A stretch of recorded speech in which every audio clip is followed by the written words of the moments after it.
Okay.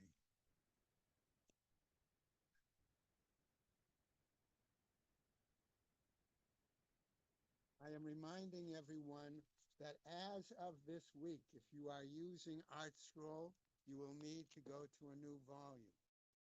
Okay? Almost. Okay? Sorry. Okay, we are at the very going to pick up. Okay? Ayin Tet Amud Beis, the very last line of the Amud. Okay? Today is not a long Gemara, so we should not have a lot. All right. Yes, yes. Okay. Amar Rava says Rava as follows. Okay, we start immediately. Pay Amud Aleph. Okay, what's going to happen? Ihachi hainu de katani Allah. Okay, if that's the case, he says. Okay, says Rava. Okay, if that's possible, what do we have? Okay, the Breita then, okay, seems to be problematic in regards to our Mishnah. Okay, right? Amar Rabbi Yossi, says Rabbi Yossi, okay, as follows. Afilu abba chalafta b'neihen. Okay, so I'm going to suggest that when we, what, what Rava's comment reflects on the fact that when our Mishnah used the phrase acherim, we had two different interpretations. You remember that Reish Lakish referred to it as a group of oxen, a murderous ox. Prior to that, Shmuel, I believe, said it was a group of murderers. Okay? And so now Rabbi Yossi is saying, if you're talking about a group and you want to take its a general group, as we initially thought of Ksherim, okay, or even not Ksherim, okay, what about the righteous Rabbi Chalafta, who happened to have been his father, okay, if that was at among them, okay? That's the point. Ella Rava says, Amar Rava says, Rava Hachi Kama. So Rava is now going to give a third, okay, explanation, a third attempt at explaining our Mishnah. Okay? Right? So what happens? Some people will say he amends the text, actually. Okay? Shnayim shahayu omdim. You have two people that were standing. Remember we had earlier, they had Ruvain and Shimon standing together. Okay? So this isn't so out of the way. So it's Shnayim shahayu omdim. V'yatzah chutz mibeinehem. And from between the two of them, out shoots an arrow. And we don't know which one of them could have shot the arrow. Right? Veharag, and it kills another person. Okay, shnehem peturim. The two of them would be considered exempt. Okay, so how does this help us understand the question of acherim? Okay, we're going to see, says Rabbi. Va'amar Rabbi Yossi. Okay, so what happens here? Afilu abba chalafta beinehem. And he says, even if Abba Chalafta was among them, okay, could have been. So okay, the problem here seems to be, okay, that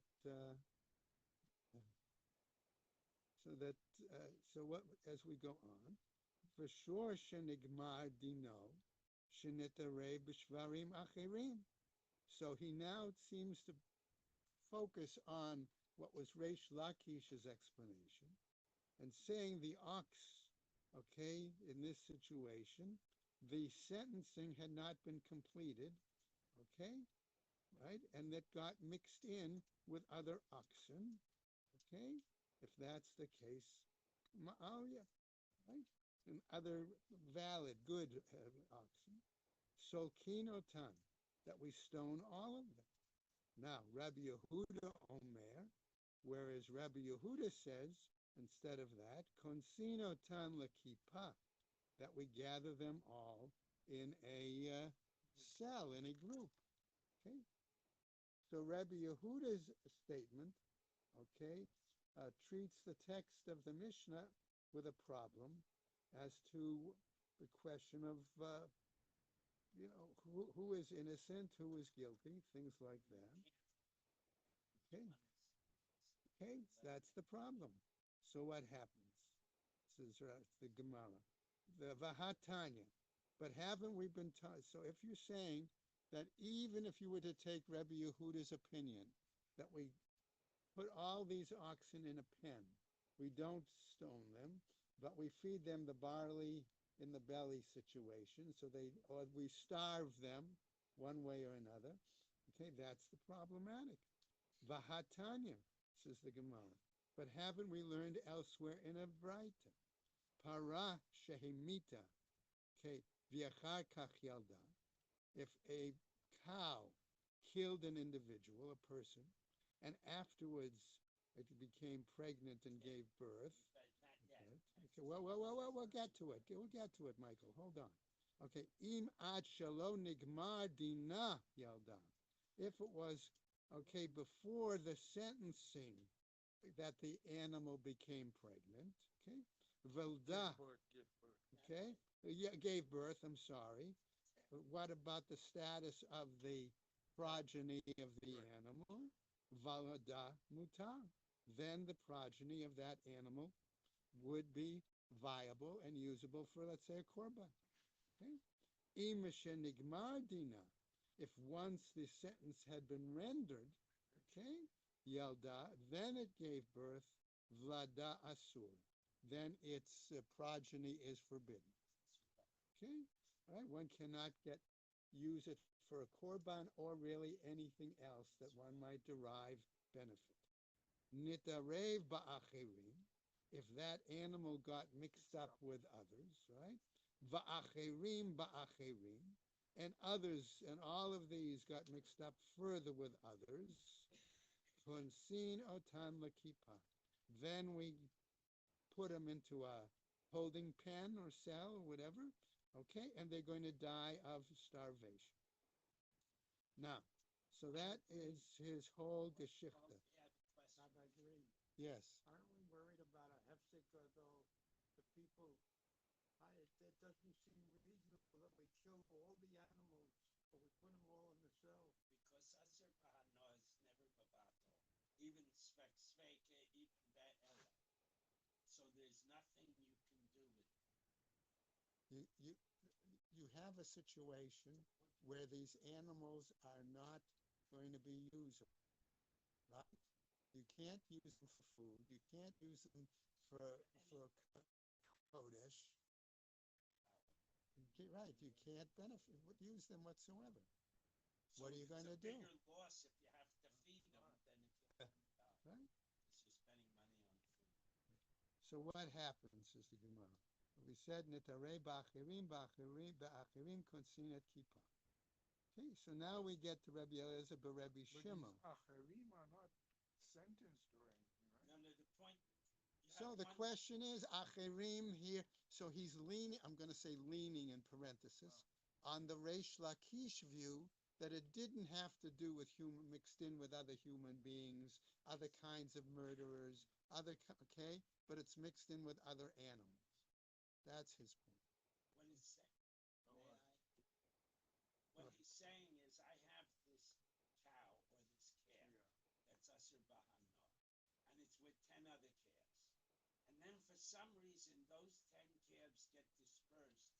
So now there are 100 calves in 10 different pens. You don't know which one was Aser Bahano. So you keep going even if it's 100 times. And they're all Aser Bahano because of the chance that Which one is the one? might be the Aser one. And they're never buffed. Okay, there's actually, I mean, if you want to talk to me later, there's actually an issue with Kalav Stam based on this Gemara. Right. That it's possible that Kalav Stam is not kosher at all. Okay. That's for talk for another time. Okay? No, I know that, but it doesn't matter. Okay, we'll go 25 another years time. ago, we All right, gentlemen. Okay. made them. But we All right. continue the Later. Daf Yomi, Okay? please. All right, let's go on. Rabbi Eliezer bar Rabbi Shimon Omer.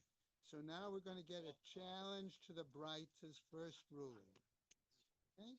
Mevi'ino tan lebeitin. Okay? We bring them, he says, Rabbi Eliezer, Rabbi Shimon says, we bring them to the court. All right? V'solkinotam. And he argues that we stone them. Amar mar.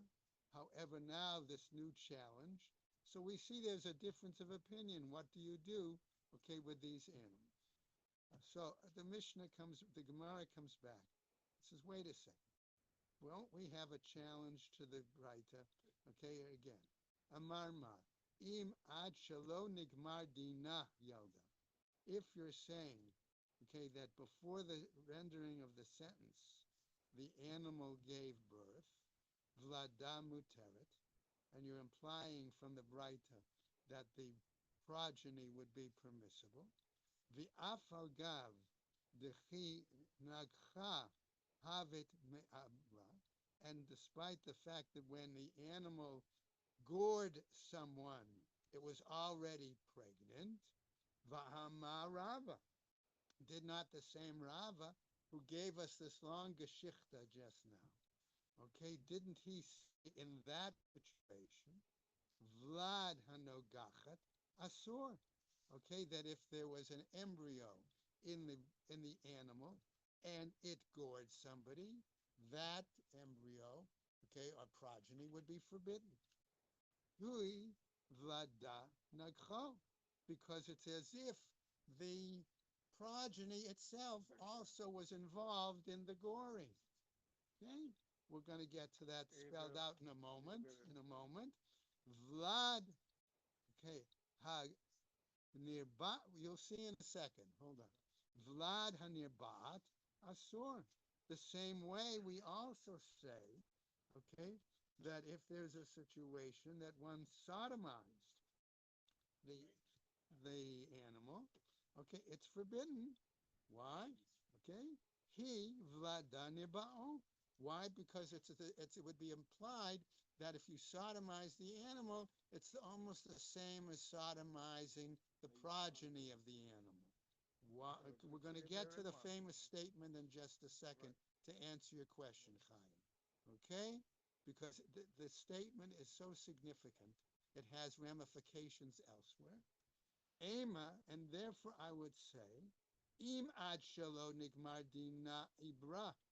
Okay, if it was before the sentence was rendered, okay, that the mother animal became pregnant, and she gave birth, vlada mutar.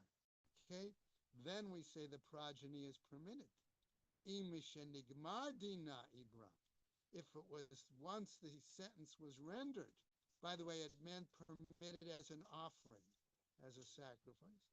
And if there was such that the sentence had been rendered and the animal was already pregnant, v'yalda, and then gave birth, vlada asur, the animal, the progeny would be forbidden.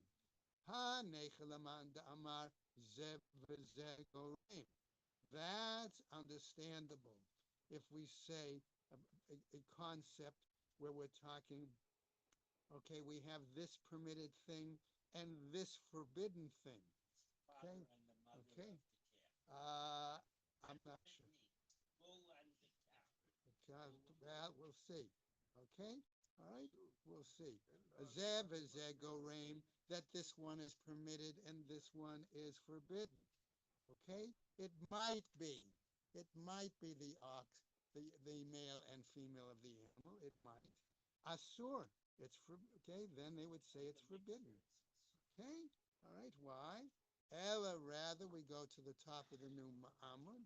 Ella laman da amar zeveze gorem mutar. But according to the one who says this and this are permitted, when you have a permitted and a forbidden, that the vlad is going to be permitted. My ikalamema. What are you going to say then? Okay, Ella amar Ravina, says Ravina. Ema, I would say. Im ad shalo nigmar dina. If it was before the rendering of this sentence. Ibra, that's when the cow became pregnant. Viyalda, and then it gave birth. Vlada, mutar. Okay, its progeny would be permitted. Ve'im ad shalo nigmar dina. And if it was, okay, if it was before the rendering of the sentence, ibra, that's when the animal became pregnant. Umishenigmar dina, and after the sentence had been rendered, yalda, that's when the cow gave birth. What do we say? Vlada asur. We say the progeny is forbidden. Why? Ubar yerech imo hu. Okay? Because we say that the embryo is considered like a thigh. In other words, it's considered part of the mother animal. Please make a note by Art Scroll note number 4. If you're using Art Scroll, this is a very important concept, ubar yerech imohu, because this applies also not just to animals, it applies to people. Right. And it applies particularly when there are issues of abortion and issues of similar kinds of questions halachically. Okay? So this is the answer to your question, Chaim. Okay? It's a significant, any study on issues of who can do abortion, when an abortion can be done, what the halachic stance is towards these kinds of issues are all tied in. A what? I was going to get to that statement. A Gentile doctor is not permitted to do an abortion bichlal, okay, at all, to anyone. Jewish doctors. But a Jewish doctor that would be allowed. To a Jew and Goy? Will they agree? Yeah. It seems strange, but I'm not going to go into it in detail now. You have to go back to when I taught a whole course on that many years ago. The scenario implies a long time between the action Correct. and the sentence. Right. Okay. Right. That's why we'll go. That's a topic for another time. Okay. All right. What happens now? Okay, we're going to get to a new topic, and this topic is important as we try to understand and begin to. Okay, namely, we saw, gentlemen, please. Okay, okay. What we have here, we saw that previously. It seemed, in fact, we had machloket between Chachamim and Rabbi Shimon. Okay, if we were talking about not oxen, but people, okay, other murderers, okay, and the mixing of those that had been sentenced for skila, getting mixed in with those sentenced for sreifa, okay, that part of the Mishnah. Or we were talking about those who were sentenced by hereg, okay, and those who were sentenced by chenek, okay, getting mixed up. Why is it that the Gemara is now dealing with the concept in question? Why do we really say that they get the lesser severe death penalty? Okay? So that's yes. Suppose a woman is a murderer and she's pregnant. You kill her. What about if what about the fetus? You wait till she gives birth and then do the. I know the fetus is part of the mother. So therefore you kill Okay, her. in this case, if we go by the statement here in the Gemara, ubar yerech imohu, so long as she's still pregnant, okay, or at some point, okay, then she would be put to death, having committed an act of murder. Okay?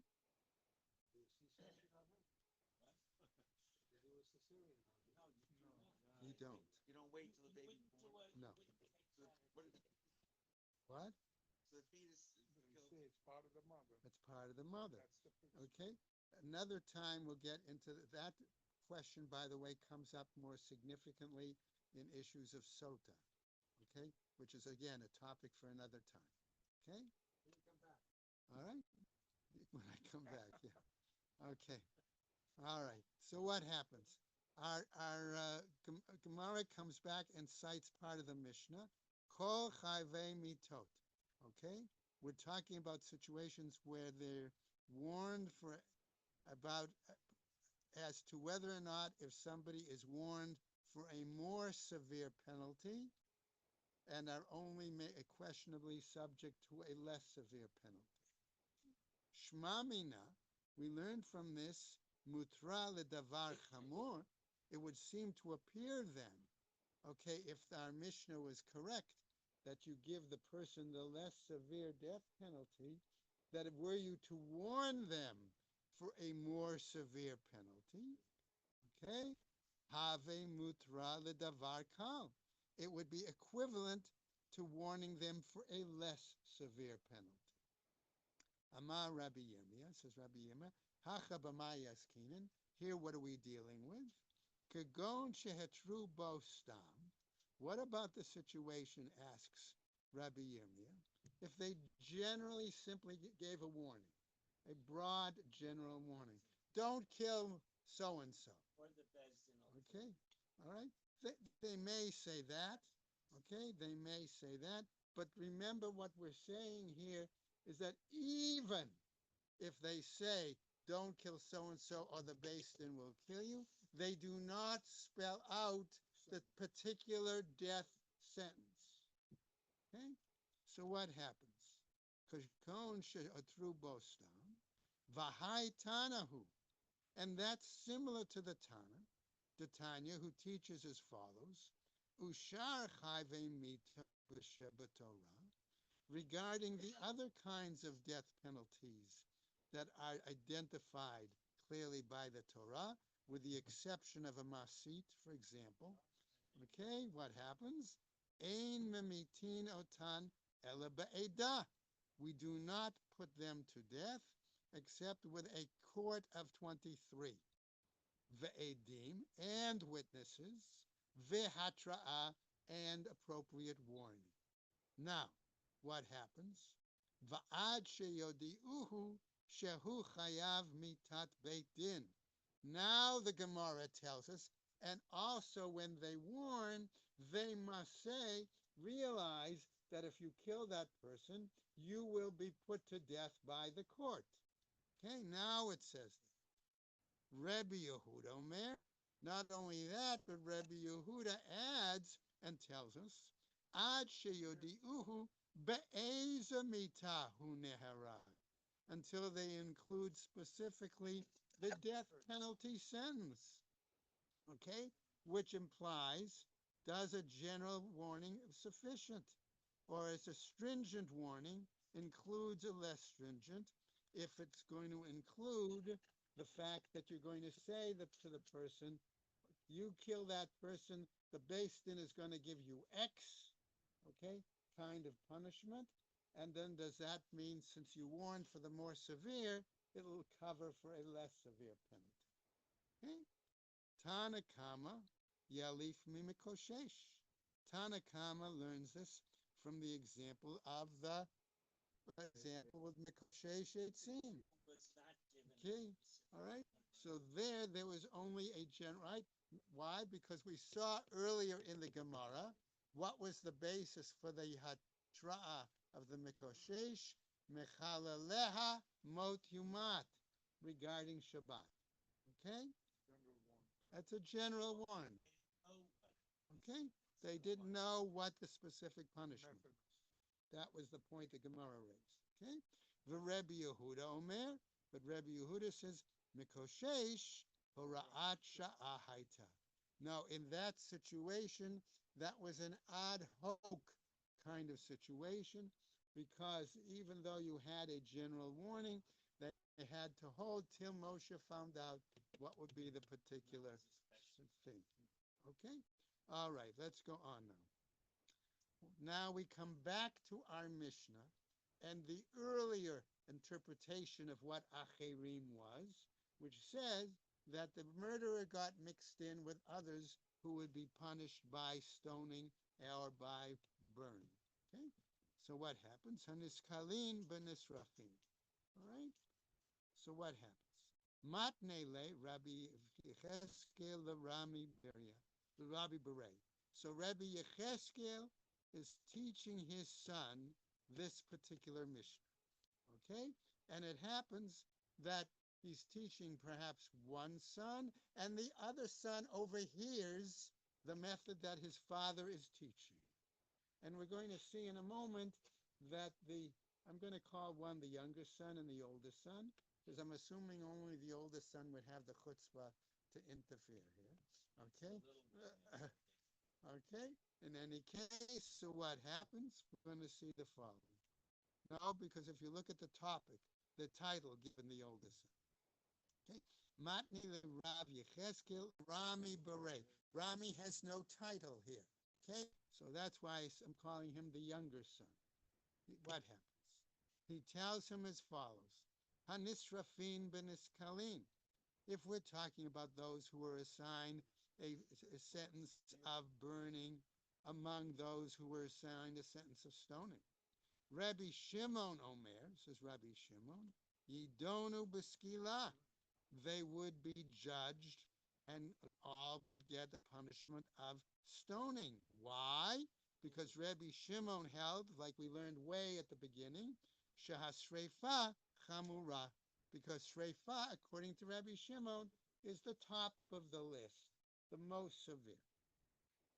Now we get to his other son, who has a title. That's why I'm calling him the older son, Rav Yehuda.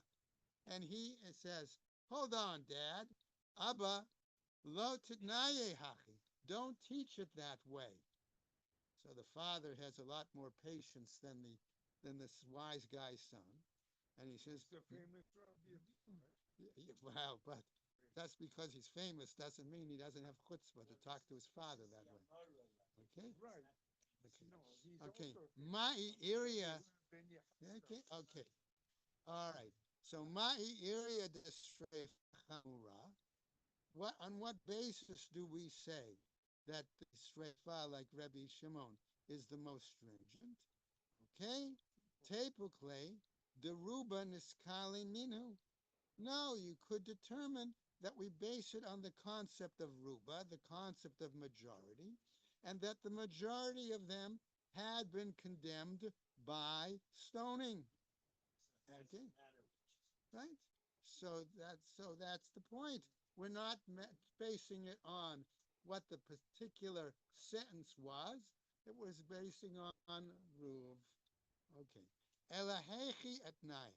So the father then responds, so how should I teach it? Okay, that's why I said the father has much more patience. Haniskalin besrafin. If we have a situation where those condemned to stoning are mixed in with those condemned to burning, Rabbi Shimon Omer, Yadanu beskila. Rabbi Shimon teaches, excuse me, that you judge them by stoning. Shahasrefa chamura. Because according to him, I read in, okay, the burning is a more severe penalty. Ihachi. So the Gemara says, hold on a second. His father could put into on. Ihachi ema sefer. But I would say, what about if I look at the end of the mission? V'chachamim omrim. But the sages say, yidonu b'sreifa. Shaskila chamura. That the sages say that the person would be judged by sreifa, by burning, because stoning is the more severe. And therefore, what happens? Tepuk le miruba nisrafin minhu. Okay, so I would not apply the principle of majority. I would remove the principle of majority here. Okay, so what happens? Hatam rabbananhu deka amrule the Rabbi Shimon. And here then we see that conceptually the rabbis are saying the same. They said the same thing then to Rabbi Shimon, namely, "L'didach amar trefa chamara." According to your view, where you say that the burning is the most severe punishment, lo skila chamura, and that it's not stoning that's the most severe. Okay? So in other words, they're saying, no, you do apply the concept not of rope, but the concept of since you warn him of a more severe, you're still able to give him a less severe punishment. Okay? Amar le Shmuel Rab. And Shmuel then says to Rav Yehuda, why I said that he was the older one, because he had the title already. Shinana, sharp one. Okay? Otherwise known as wise guy. Big shot. Okay? Right? Lo temalela avuchachi. How dare you talk to your father that way? Okay? The Tanya. Why? Because we teach otherwise in a Braita. Hare shahaya aviv. Okay. Over al divrei Torah. In a situation where one sees his father transgressing a law of the Torah. Lo yomar lo. He does not say to him, Abba, avarta al divrei Torah.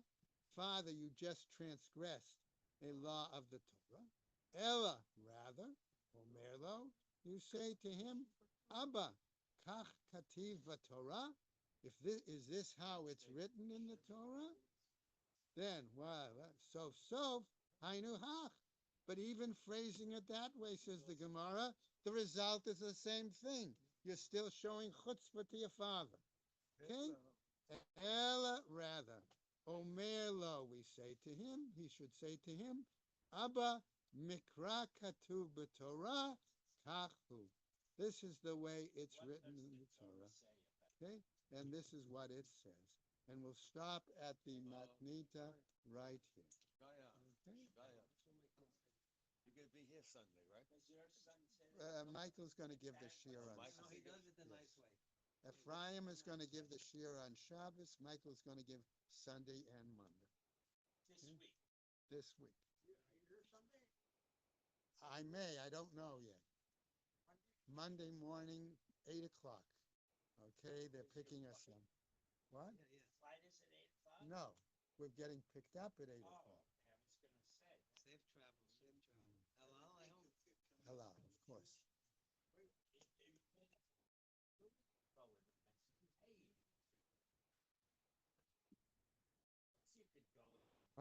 We stopped on Pei Aleph at the Mishnah. Yes, sir.